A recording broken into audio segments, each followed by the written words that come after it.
Hello guys, happy viewers to all. Yung kahoy na yan is a centennial tree na yan. Ang tawag na kahoy na yan is acacia. Yan. Kung titingnan mo siya, alas 5 ngayon. So, yan yung araw ng alas 5 ng hapon. Ayan.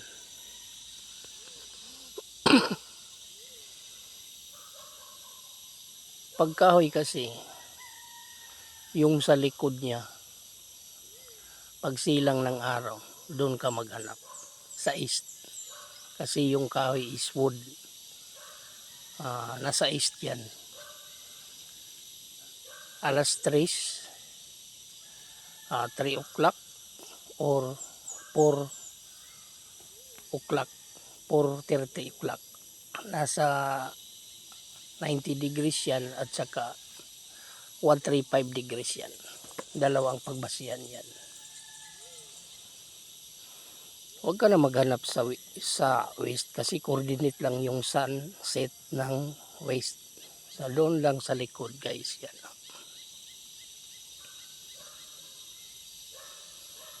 May laman yan pero hindi pa na kukuha. Marami na kasing nagte-treasure hunt dyan kaso hindi pa nakuha. Sobrang layo kasi yung mga ukay nila, napakalayo. So ayun, hindi pa nakuha. Kung akong titira dyan, napakahirap kasi daanan ng tao yan. Ayan daanan ng tao. Tsaka ito, daanan rin. So walang gumagalaw dyan. Dati noon wala pang kalsada nito. Merong malimit yung dumadaan. Pero ngayon may kalsada na. Ayun.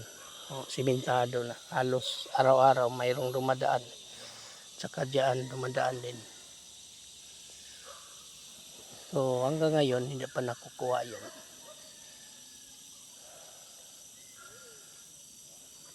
Yan lang guys. Thank you very much.